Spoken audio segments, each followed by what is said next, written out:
A report on violence against children recently published by the Ministry of Gender, Labour and Social Development shows that 1 in every 3 adults aged between 18 and 24 years have experienced emotional or verbal violence during their childhood. In households right now, a lot of abuse is happening. And so we must address the issue of parenting. And addressing the issue of parenting in this new dispensation, where there is a lot of urbanization, there are a lot of changes happening in communities.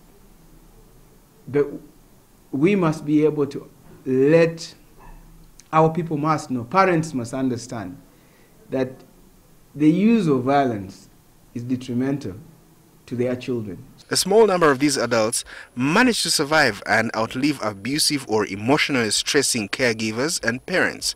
But a bigger number of children now living on the streets today say they have been forced to leave their homes because of emotional violence. In households, for example, you have caregivers shouting at children, calling them names, without even thinking that it has some kind of implication on them. So emotional violence, I think, is largely a cultural issue that we need to start breaking the silence around, so that people are able to say, if you abuse me, this is how it makes me feel. The chairperson of the Parliamentary Children's Forum, Bernard Atiku, moved a motion to recognize the Day of the Street Children during a plenary at Parliament in May this year. According to research done in 4 urban centers, Kampala, Jinja, Mbale and Busia, Atiku said 15,000 children had been found to be living on the streets. Generally, emotional violence is not a form of violence, given our cultural context as a country, that we tend to pinpoint. A lot of the time, even when someone is defiled, they'll look at the effects that they can see. They won't even look at anything emotional. With this, the ministry's report on violence against children shows that 7 boys and 8 girls in every 10 children interviewed had experienced multiple incidents of emotional violence. Attitude towards violence is one of actually the drivers for violence, and it's linked to our socialization, it's linked to our social norms. I will illustrate this. We come from a culture where many children from a young age, very young age, some even as young as 6 months old, are either shouted at or beaten. And when these children enroll into school, the same practice continues.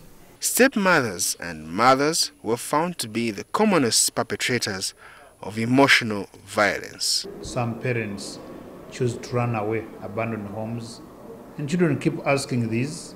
It affects them, it affects their emotional well-being, it affects their relationship with fellow children, it affects their relationship with their mothers especially. And sometimes, because mothers are equally affected, they behave in a strange manner, and that has a lot of effect on children. From the survey, it was found that emotional violence has consequences on the way children grow. Let's say the boy child, who actually the boys had higher trends of emotional violence as compared to the girls.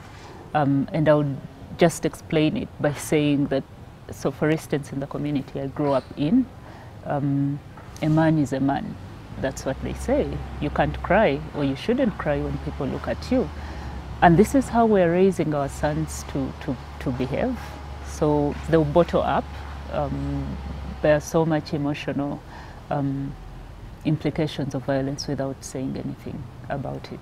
Some of these include mental distress, suicidal thoughts.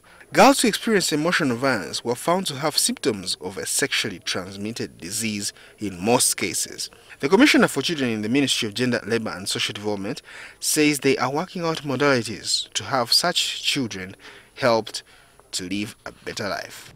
As government, we established the Uganda Child Helpline 116 to enable children report violence against them, to enable anybody who sees a child being violated be able to report.